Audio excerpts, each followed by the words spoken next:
Both sides were stuck in a stalemate, and it was anyone's game. But then, the Allies made some new friends. These were Italy and Japan. Japan was building themselves an empire, so they were glad to be able to take some German islands. Italy, on the other hand, was friends with Austria and Germany before the war, but there were some tense relations, and the Allies promised Italy some Austro-Hungarian land, so they switched sides. Italy made a new front, but they were also stuck in a stalemate in the mountains. But it's not all bad for the Central Powers, as they had also made a new friend, a struggling Middle Eastern empire, the Ottoman Empire. The Ottomans were divided on joining as Russia opened a good old can of whoop-ass on them in the Balkan Wars. Then, the Ottomans who wanted to join in fired some shells on Crimea, Russia. And now, they would be at war no matter what. This was not good for the Allies.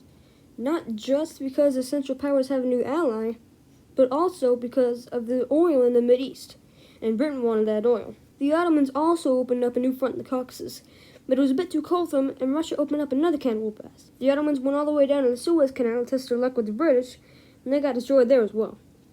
Finally, they went to Greece to try and steal some islands, but that also failed. The Ottomans blamed all this on the ethnic Armenians in the country, and the Ottomans then committed a horrible genocide on them, resulting in the deaths of 1.5 million Armenians. After this, the Germans went down to Afghanistan to convince the Arab tribes to rise up against the British and fight India. Then, they got really bored, brewed their own beer, got drunk, and if you didn't know, it was a really stupid thing to do in Afghanistan. Even after all this, not much had changed in the actual war, though the Germans were aware that the Allies had more supplies than them, so they figured they had to do something to break the stalemate.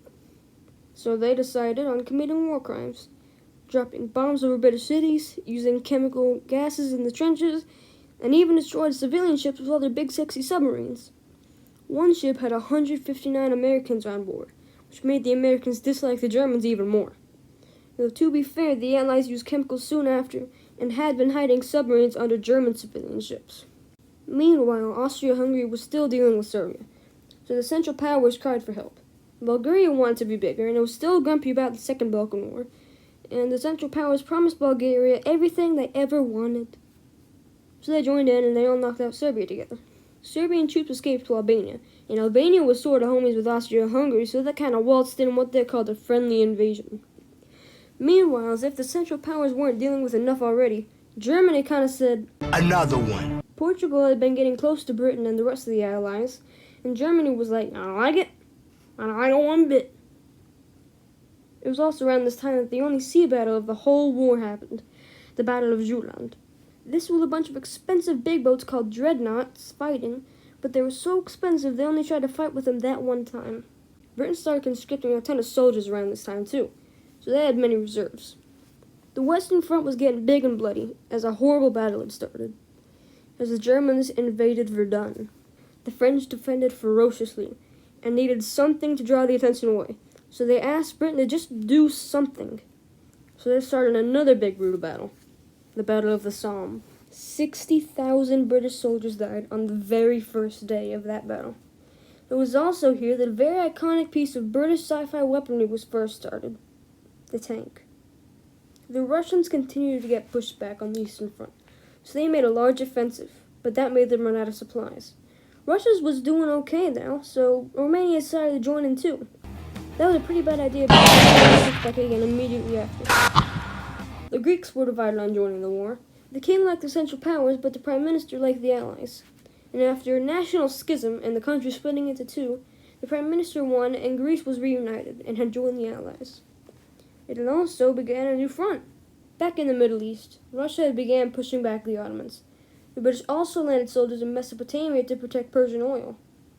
They sent a small army to take Baghdad as well, but got trapped in the town of Kut and surrendered. A new offensive was launched by the British in the south soon after, led by British officer T.E. Lawrence, a.k.a. Lawrence of Arabia. He led the British to destroy Ottoman supply chains as well. Then, all of a sudden, Russia had a revolution. A big one. The Tsar was overthrown, and a free government was established. But a few months later, a little man named Lenin took over again, and Russia had now entered an era of communism, with even more oppression than before. With this new communist government, the military leader was a man named Leon Trotsky. The Germans had offered them peace, but with harsh terms. The Russians declined, and then Trotsky had the great idea to just stop fighting. Well, Obviously, they wanted to keep fighting to gain their land back. And the people, of course, wanted peace. So no war, no peace, just stop fighting. It'll have to work. No war, no peace, it's a win-win. And it worked. No, just kidding, they were pushed back a ton. The Germans were now deep into Russian territory, and this is the worst it had been since the Napoleonic Wars. After this, the Germans offered even harsher terms, and the Russians had to accept it, as there was no other option but to surrender. But there's one more problem that Germany has to deal with. The United States of America. They were sending supplies to the Allies during the war, and were the world's #1 economy from it, so it was in great shape to kick some German booty. So the Germans sent a telegram to Mexico saying, hey, you should attack America and stuff. But then the British intercepted it, showed it to the Americans, and that was it for America. And they joined in the war.